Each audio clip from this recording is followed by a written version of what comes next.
What is psychopath? ये psychopath आखिर होते कौन है?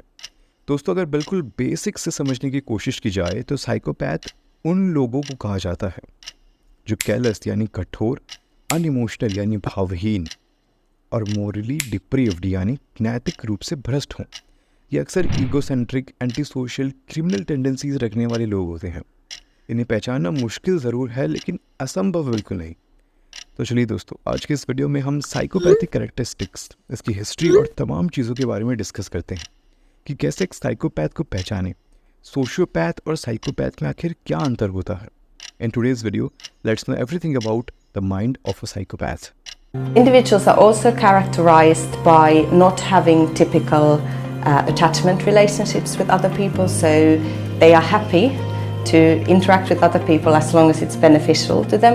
These individuals are also often impulsive, so they make poor decisions, and they can often be very focused on getting rewards for themselves but don't really compute the potential consequences. The area that is involved with empathy is something late developing and very relatively sort of specific areas of the brain associated with, which has also been called antisocial personality disorder in our diagnostic manual.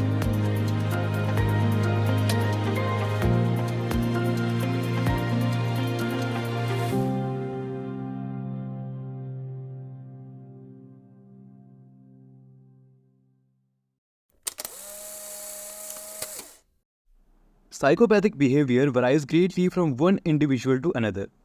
जैसे कुछ sex offenders या murderers होते हैं, वहीं दूसरी तरफ कुछ successful leaders में भी ये चीज़ें देखने को मिलती हैं। ये सभी चीज़ें उनके ट्रेट्स पर डिपेंड करती है। यहाँ ये भी ज़रूरी है कि हम एक साइकोपैथ और साइकोपैथिक ट्रेट्स रखने वाले लोगों के बीच के अंतर को भी जानें। It's possible to exhibit psychopathic traits without being an actual psychopath, क्योंकि लोग जिनके अंदर साइकोपैथिक ट्रेट्स देखने को मिलती हों, they don't necessarily engage in psychopathic behaviour. वो लोग जिनके अंदर साइकोपैथिक ट्रेट्स होने के साथ साथ एंटी सोशल बिहेवियर भी देखने को मिलती हों, they are considered to be psychopath. Psychopathic traits में कुछ कॉमन चीज़ें देखने को मिलती हैं, like anti social behaviour, narcissism, superficial charm, impulsivity, lack of guilt and empathy. एक स्टडी हमें ये बताती है कि करीब 29% of the general population exhibit one और मोर साइकोपैथिक ट्रेट्स, लेकिन सिर्फ 0.6% लोग ही इस साइकोपैथ वाले डेफिनेशन में फिट बैठते हैं। बहुत सारे रिसर्चर्स ने जब इस चीज़ के ऊपर ढेरों रिसर्च किया तो सबको एक कॉमन प्रॉब्लम नज़र आई, that is parent child attachment. Emotional deprivation, parental rejection और लैक ऑफ अफेक्शन की वजह से एक बच्चे के साइकोपैथ बनने के चांसेस इंक्रीज होते हैं। माल ट्रीटमेंट, अब्यूज, इनसिक्योर अटैचमेंट्स और तमाम ऐसी चीज़ें एक बच्चे के साइकोपैथिक ट्रेट्स को बढ़ाते हैं, जो समय के साथ साथ और बढ़ती जाती है एंड उस इंडिविजुअल के पर्सनैलिटी को इफेक्ट करती है। सॉल्यूशन? कुछ रिसर्चर्स का ये भी कहना है कि ये सिनेरियो बिल्कुल उल्टा हो सकता है। अगर उस इंडिविजुअल की रूट कॉज को समझकर उसे समय के साथ थेरेपी दी जाए या उसके पेरेंट्स अपने बच्चे के साथ अटैचमेंट बढ़ाएं, उससे बातें करें। साइकोपैथिक ट्रेट्स भी ढेरों फैक्टर्स की वजह से जनरेट होते हैं, such as genetics, neurological alterations and maternal prenatal risks, such as exposure to toxins in uterine. दोस्तों, साइकोपैथी को अच्छे से समझने के लिए इसकी हिस्ट्री को थोड़ा समझना होगा। साइकोपैथी दो शब्दों से बनती है, साइक जिसका मतलब होता है सोल और माइंड, एंड पैथी मतलब सफरिंग और डिजीज, जिसे कुछ जर्मन साइकेट्रिस्ट जैसे जोहान हेनरॉथ ने 19th सेंचुरी में दिया था, जिसका आज मतलब मेंटल डिसऑर्डर होता है, और इसके स्टडी को साइकोपैथोलॉजी कहा जाता है।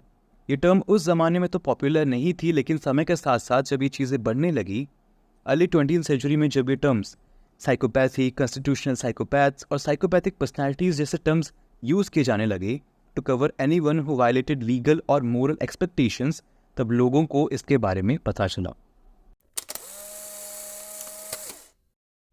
लोग अक्सर इस साइकोपैथ और सोशियोपैथ के अंतर को नहीं समझ पाते।